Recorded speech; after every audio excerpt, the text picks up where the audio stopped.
Hi everyone, it's Clara. Welcome back to my channel. Today I'm gonna draw a big full moon. The book title is All Moon. I had so much fun drawing them. They made me so happy. And you, it's gonna be a fun time. Even though June is pretty much almost done and this video might be a little late, I'm sorry. Now, let's start drawing and reading aloud. Have fun! All Moon by Jane Yolen, illustrated by John Schoner. It was late one winter night, long past my bedtime, when Papa and I went owling. There's no wind. The trees stood still as giant statues, and the moon was so bright, the sky seemed to shine. Somewhere behind us a train whistle blew, long and low, like a sad, sad song. I could hear it through the woolen cap Pa had pulled down over my ears. A farm dog answered the train, and a second dog joined in. They sang out, trains and dogs, for a real long time. And when their voices faded away, it was as quiet as a dream. We walked on toward the woods, Pa and I. Our feet crunched over the crisp snow, and little gray footprints followed us. Pa made a long shadow, but mine was short and round. I had to run after him every now and then to keep up, and my short, round shadow bumped after me. But I never called out. If you go owling, you have to be quiet. That's what Papa always says. I'd been waiting to go owling with Pa for a long, long time.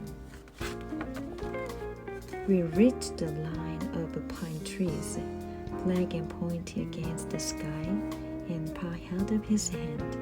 I stopped right where I was and waited. He looked up, as if searching the stars, as if reading a map up there.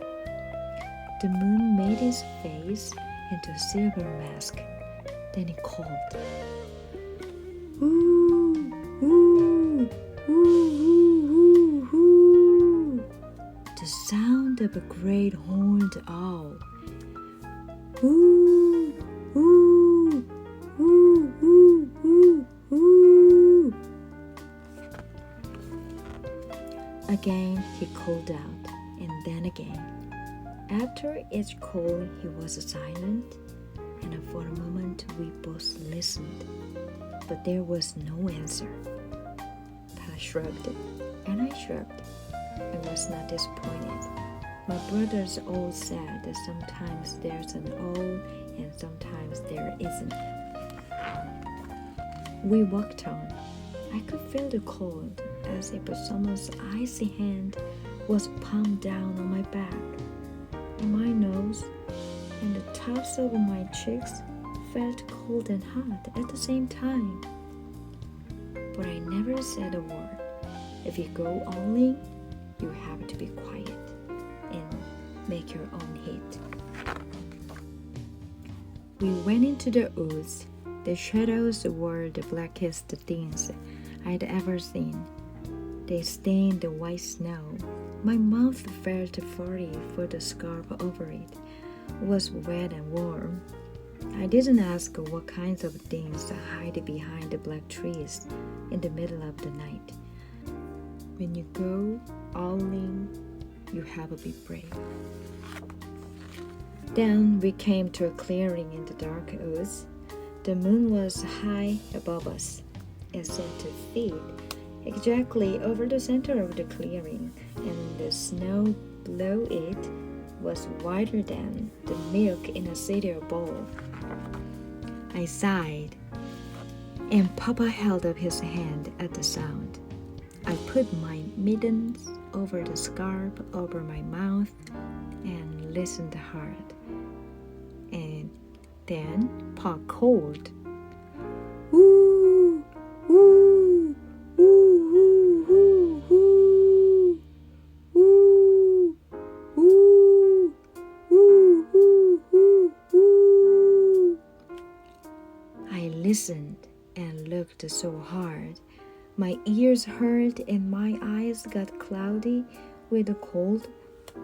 Pa raised his face to call out again, but before he could open his mouth, an echo came threading its way through the trees.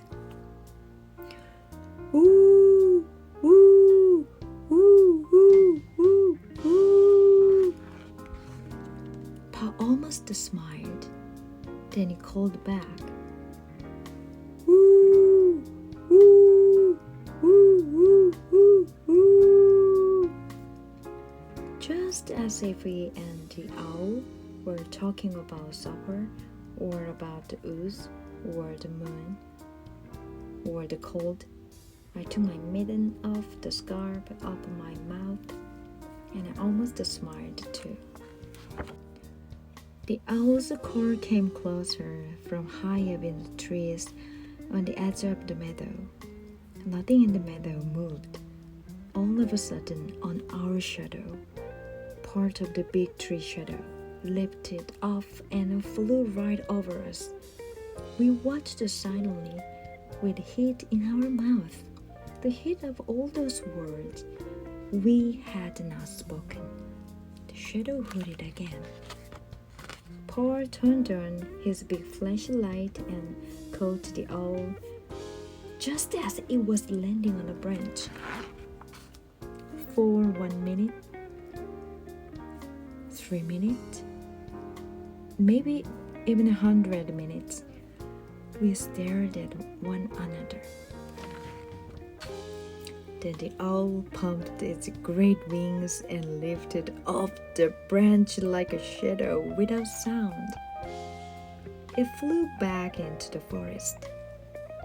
"Time to go home," Pa said to me.